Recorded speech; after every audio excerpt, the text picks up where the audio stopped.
Assalamualaikum warahmatullahi wabarakatuh. Eh, Selamat sore untuk rekan-rekan semuanya, untuk Pak Tatang selaku dosen pengampu di mata kuliah Manajemen Teknologi Inovasi. Di sini ada saya dan Diandra Putrandi, Pak Prevan, Wahyu Widodo, dan Pak Rian yang akan membahas mengenai proyek kelas. Di sini kita mengangkat tema yaitu penerapan metode design thinking pada pengembangan sistem serah terima faktur untuk meningkatkan keabsahan data pembelian di Parahita. Yang mana kebetulan Parahita ini adalah tempat di mana Pak Prevan bekerja.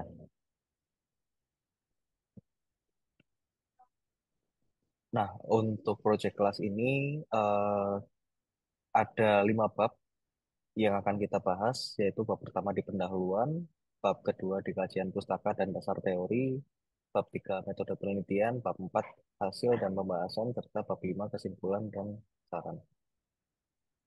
Untuk pendahuluan, kita akan bahas di latar belakangnya terlebih dahulu, yaitu Parahita itu sebuah laboratorium klinik yang menekankan pentingnya efisiensi dan keakuratan dalam pengelolaan data di era digital. Dengan inovasi dan komitmen, mereka, para Hita, telah melakukan investasi besar, termasuk pembelian peralatan terbaru, ekspansi cabang, pelatihan sumber daya manusia, peningkatan infrastruktur cloud, dan pengembangan aplikasi mobile. Jadi meskipun demikian, masih ada peluang untuk inovasi lebih lanjut, khususnya dalam peningkatan proses serah terima faktur untuk pembelian barang dan jasa. Jadi masalahnya yang dihadapi oleh pihak Parahita itu terletak pada proses serah terima faktur yang biasanya terjadi kesalahan yang data. Proses ini data oleh bagian keuangan dilakukan masih secara manual, yaitu dengan membaca bukti faktur yang ada, kemudian memasukkan ke dalam aplikasi sistem informasi. Jadi belum semuanya terotomatisasi. Kurangnya ketelitian dalam membaca bukti faktur sering mengakibatkan kesalahan input seperti pada nomor faktur, harga per volume, atau keterangan periode pekerjaan. Penulis bermaksud melakukan inovasi untuk mengatasi masalah ini. Jadi kami mengidentifikasi permasalahan ini setelah melakukan analisa dengan PMC. Inovasi yang diusulkan per kategori sebagai organizational innovation berdasarkan diagram yang dirumuskan oleh Fox. Selanjutnya, kami menerapkan metode design thinking untuk mengeksplorasi lebih dalam inovasi tersebut. Salah satu hasil yang diharapkan dari proses design thinking adalah pengembangan proposisi nilai yang jelas dan konkret. Untuk perumusan masalahnya adalah bagaimana cara mengatasi masalah keakuratan dan keabsahan data pada proses serah terima faktur di Parahita, serta apa dampak dari perbaikan sistem serah terima faktur terhadap efisiensi operasional di Parahita. Untuk tujuannya, identifikasi permasalahan yang ada pada proses serah terima faktur, serta penerapan solusi yang berfokus pada pengguna untuk memastikan keabsahan data dalam proses serah terima faktur.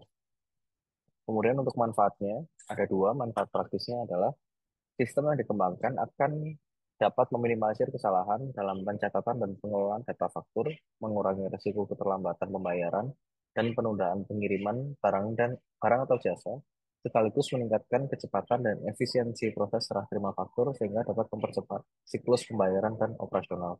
Secara akademis, manfaatnya yang dapat kami sumbangkan melalui penelitian ini adalah memberikan wawasan baru mengenai penerapan design thinking dalam perbaikan proses bisnis di sektor kesehatan, khususnya di laboratorium klinik. Selanjutnya akan dibahas oleh Bapak Rian. Silahkan Pak Rian. Oke, terima kasih Pak Dean. Eh, Selamat pagi Bapak Ibu semua. Kali ini saya akan membahas mengenai bab 2, mengenai kajian pustaka dan daftar dasar teori yang akan kami gunakan dalam penelitian kami di proyek kelas ini. Next.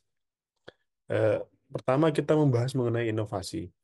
Eh, Inovasi adalah kegiatan penelitian atau pengembangan atau perekayaan ilmu yang bertujuan untuk mengembangkan penerapan praktis, nilai, dan konteks ilmu pengetahuan yang baru atau cara baru untuk menerapkan ilmu pengetahuan dan teknologi yang telah ada ke dalam produk baru atau proses produksi.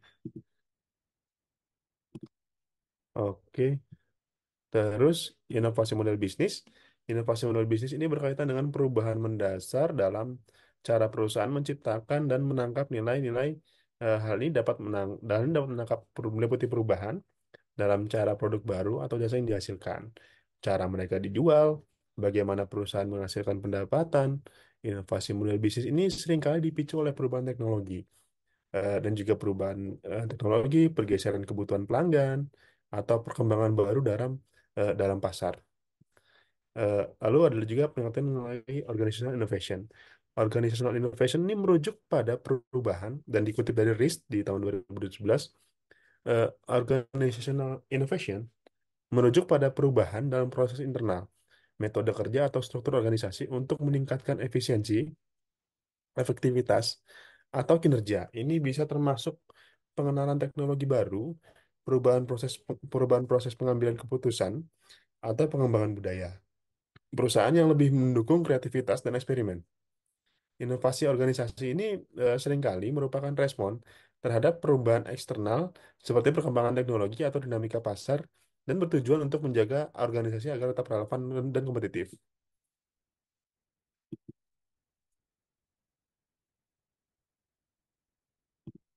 Oke, mungkin lanjut di bisnis model kanvas. Eh, Model bisnis adalah penjelasan yang mengungkapkan logika konseptual tentang bagaimana sebuah bisnis menciptakan dan memberikan nilai kepada pelanggan serta memperoleh nilai dari pelanggan. Ini kita sadur dari Oswalder dan Pigner di tahun 2010. Dapat dilihat adalah simulasi singkatnya Bapak Ibu sekalian, dari bisnis model compass. Ada customer relationship, ada value proposition, ada key activities, ada key partner, ada cost, ada key resource, atau ada channel, dan ada eh, revenue, dan juga ada customer.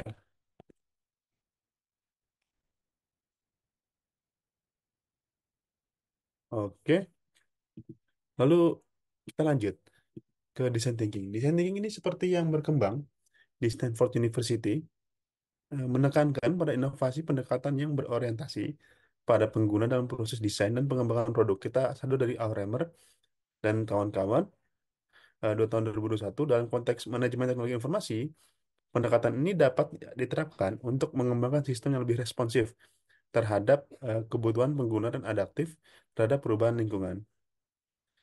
Oke, dapat dilihat di simulasinya di sebelah kiri ada empathy map, dan ada sensing, das, feel, dan ada user di sana.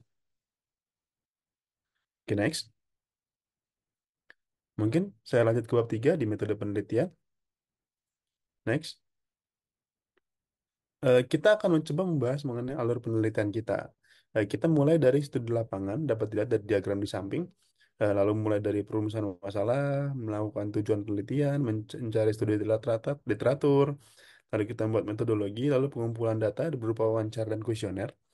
Lalu kita melakukan interpretasi data, lalu kita melakukan proses design thinking yang terdiri dari define problem, ideate, prototype, dan test.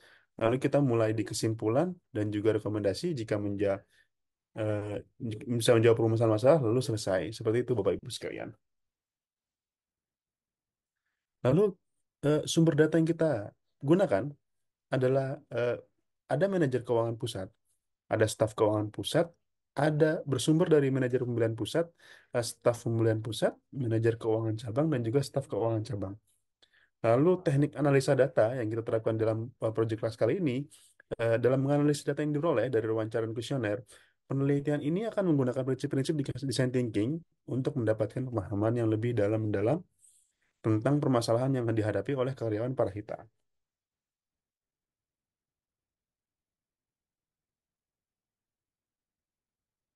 Baik, terima kasih Pak Aryan. Berikutnya presentasi akan saya lanjutkan. Eh, Next, Pak Aryan, di bab 4 hasil pembahasan. Oke. Eh, Pertama kita masuk ke fase empathize. Di sini kita menggunakan survei dan wawancara. Surveinya kita gunakan dengan layanan Google Form, dan wawancara ini kita lakukan via Zoom, dan beberapa ada yang telepon via WA, lalu kita record. Nah, setelah mendapatkan hasil dari survei dan wawancara tadi, kita masuk ke fase berikutnya, yaitu define. Di sini kita mendapatkan beberapa poin. Yang pertama adalah keterlambatan input faktur gudang. Yang kedua, keterbatasan dalam pembuatan PO aktiva di cabang. Yang ketiga, keterlambatan input nomor transaksi pada titik faktur gudang. Yang keempat, kurangnya sosialisasi perubahan sistem. Yang kelima, ada beberapa masalah teknis di aplikasi sistem gudang. Yang keenam, masalah dengan yang ada pada anggaran BPH 23. Yang ketujuh, ada permasalahan kesulitan untuk mendapatkan data angsuran aktiva dari pemasok. Yang kedelapan, ada permasalahan selisih koma pada kolom diskon pada titik faktur aktiva atau inventaris. Next, Pak. Nah, dari proses define kita masuk ke IDAT. Di sini kita menjabarkan ide-ide tadi itu pada diagram fitur kita menggunakan aplikasi Xmind di sini, Pak. Jadi masing-masing permasalahan tadi kita breakdown lagi, kita breakdown menjadi bagian-bagian. Jadi setiap ini Pak, setiap apa namanya, setiap fitur ini kita breakdown lagi menjadi lima sub. Yang pertama business problem, yang kedua business objective, yang ketiga business rule, yang keempat idenya apa, dan langsung di bagian kelima kita tentukan functional requirement. Nah, pada saat kita melakukan breakdown ini, kita mendapatkan solusi, Pak. Itu solusinya jadi tidak terbatas di masalah di sistem informasinya, tapi juga di SOP-nya, Pak. Jadi seperti F1 ini keterlambatan dokumen faktur dari cabang ke pusat. Nah, ini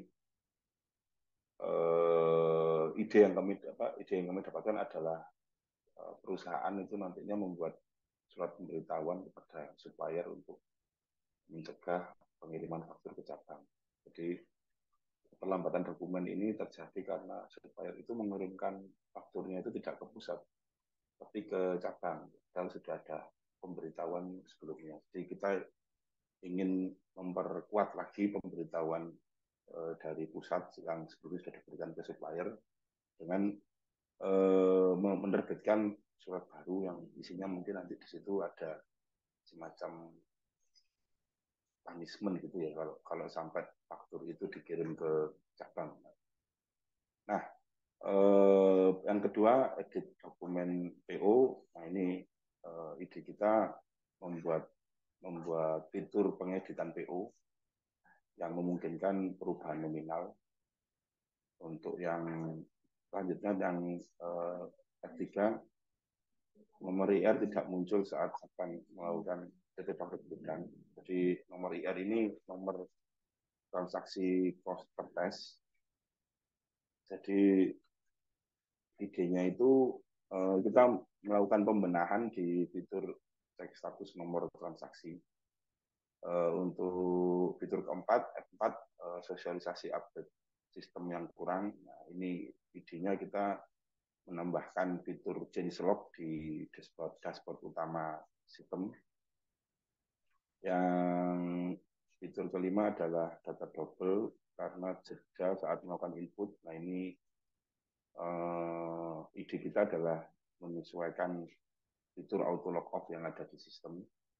Untuk F6 faktur aktiva atau inventaris itu terkunci di jenis bayar transfer saat nominal lebih dari 500.000. Ini idenya kita membuat penyesuaian dari apa penyesuaian dari pusat. Jadi sudah ada aturan sebenarnya kalau pembelian lebih dari 500.000 itu harus menggunakan transfer. Cuman pada kenyataannya di cabang itu setelah kita melakukan proses gathering informasi tadi, banyak sekali terjadi itu pembelian faktur di atas 500.000.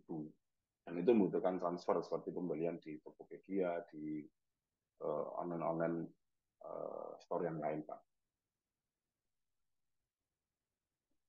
Jadi kita adalah kita membuat usulan ke manajemen pusat untuk merubah aturan tersebut, gitu, Pak. Karena itu sangat mengganggu sekali di pihak cabang. Jadi setiap cabang itu, dan biasanya memang pembelian di cabang pada akhirnya disetujui, begitu, Pak. Jadi akhirnya kita propose ide, ya udahlah dicoba apakah pusat bisa menerima kalau kita mengajukan usulan perubahan rule seperti itu. Untuk yang fitur yang ketujuh, anggaran negara tidak muncul. Nah, ini ide kita dalam pembenahan fitur otomatisasi pembuatan anggaran PPh 23 saat faktur itu dicairkan. Untuk fitur ke-8 tidak bisa melakukan penerimaan dan distribusi aktiva secara bersamaan jika lebih dari satu data. Nah, ini ide kami sebenarnya aturan itu tidak dituliskan di peraturan perusahaan, cuman di disclaimer-nya sistem sudah kita berikan kalau memang tidak dapat dilakukan karena pihak manajemen itu menginginkan pendataan aktiva itu memang satu persatu, jadi tidak bisa pendistribusiannya tidak bisa dilangsungkan berbarengan, jadi dia harus benar-benar satu aktiva ini didistribusikan ke ruangan mana, gitu, Pak. Jadi permintaan ini tidak dapat kita turuti, tapi kita memberikan penjelasan ulang nanti ke user, Pak. Nah, untuk fitur F9 kesulitan mendapatkan data angsuran aktiva. Ini kita juga mengusulkan idenya mengusulkan kepada perusahaan untuk membuatkan surat pemberitahuan, Pak. Jadi cabang ini kesulitan kalau meminta data angsuran karena biasanya yang melakukan deal dengan leasing itu kan memang manajemen pusat. Tapi pada saat cabang itu menginginkan data dan dia harus main lempar-lempar dulu, Pak, ke pusat dulu, setelahnya pusat minta ke leasing.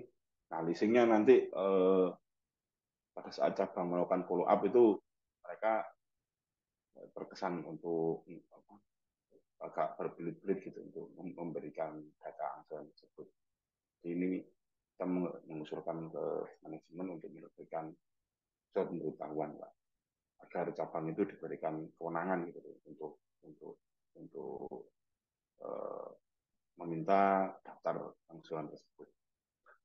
Yang terakhir, masalah selisih koma pada diskon faktur. Ini ide kita sebenarnya tidak berbeda dengan F2 dan F7. Jadi itu kita membenahi perhitungan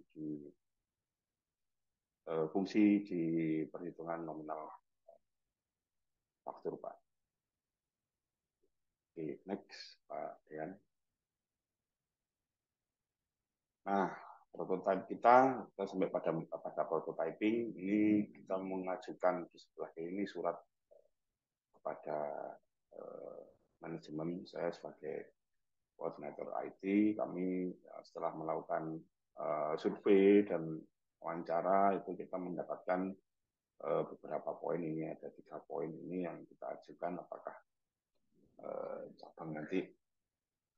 pusat nanti diharapkan mendapatkan aturan seperti itu, Pak. Nah, dijawab oleh pusat dengan surat yang diterbitkan oleh Head Office Operasional. Nah, ini surat pemberitahuan ini menyatakan kalau ada kewajiban supplier, bisa kita baca di situ, untuk mengirimkan faktur ke pusat. Jadi kalau suppliernya tidak ngirim ke pusat dan ngirim ke cabang, tetap diterima, tapi nanti jatuh temponya itu akan molor secara otomatis selama 1 minggu dari jatuh tempo faktur atau jatuh tempo per bulan yang sudah disepakati di kontrak sebelumnya. Yang kedua, jadi pusat menyetujui bahwa pembelian Aktiva di atas 500.000 itu, tapi di limit, oh maaf, yang kedua untuk permintaan data angsuran itu cabang diberikan kewenangan, jadi dengan surat ini sekaligus dapat dijadikan pegangan untuk cabang melakukan follow up. Jadi leasing sudah tidak bisa bilang lagi kalau oh ini kan urusannya dengan pusat dengan cabang, tapi dengan surat ini pihak cabang sudah mempunyai wewenang untuk melakukan permintaan list angsuran. Yang ketiga, pusat menyetujui bahwa pembelian Aktiva dapat dilakukan secara tunai, tapi masih dengan limit, cuman limitnya dinaikkan menjadi 3 juta rupiah. Next, Pak Dian. Nah, untuk selanjutnya ini ada kita berikan tombol Pak itu untuk melakukan edit PO. Jadi pada poin F2 tadi ini tentunya seperti ini, dan ini contoh dashboard. Jadi change lognya kita taruh di depan Pak, biar bisa dibaca oleh user. Jadi andaikan nanti usernya bilang kalau dia tidak diupdate, dan di sini kan dia juga sudah bisa baca. Jadi kami memfasilitasi keinginan mereka dengan membuatkan change log seperti ini, Pak. Oke, next, Pak Dian. Oke, setelah kita melakukan testing, jadi tiap fitur ini berbeda-beda responnya. Jadi untuk surat pemberitahuan tadi itu kita dapatkan sekitaran 3 hari pada saat setelah kita memberikan surat usulan, Pak. Jadi kita jalan paralel, fitur-fitur yang bisa dikerjakan sembari menunggu respon dari manajemen kita kerjakan, sudah selesai kita iterasi. Jadi ada yang iterasinya 2 kali, ada yang iterasinya kayak ini, F7 ini iterasinya 3 kali. Nah, iterasi ini kita jadi pada saat iterasi itu, pada saat testing ini kalau error gitu kita anggap itu kita harus iterasi ulang, Pak. Nah,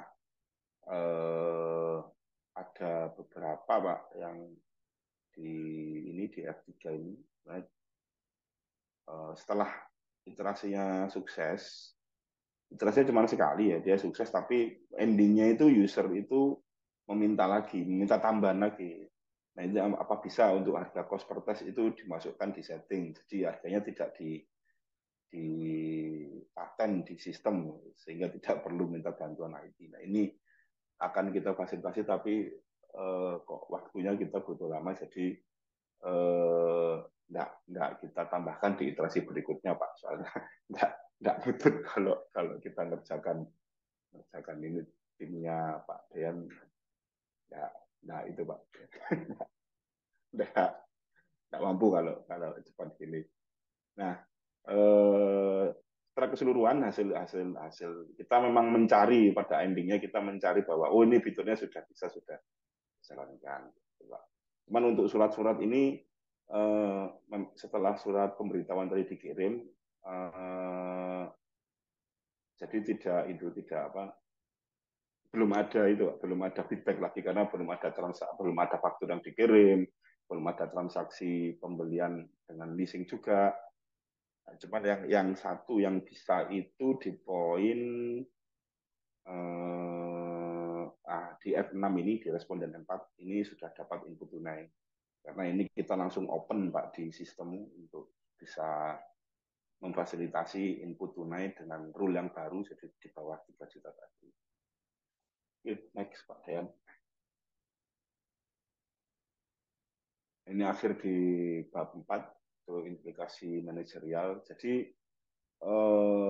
kita untuk bisa hasil-hasil ini, mohon maaf, hasil-hasil survei kami, hasil-hasil setelah hasil IDAT kami itu kita usulkan, itu kita lebih banyak diskusi dengan kepala cabang, keuangan pusat dan high office operasional, Pak.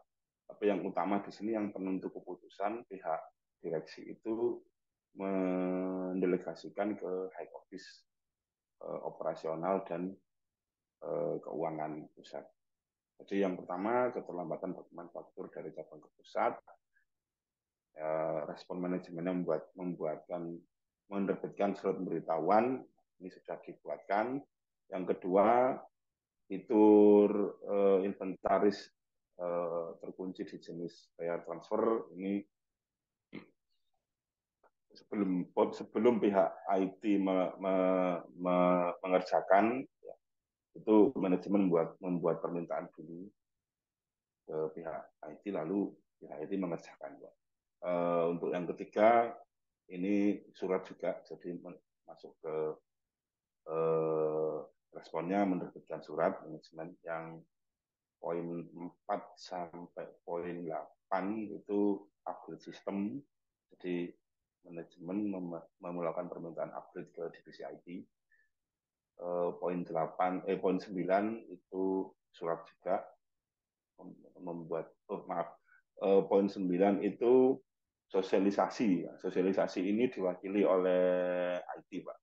Jadi kita yang menjelaskan ulang ke usernya.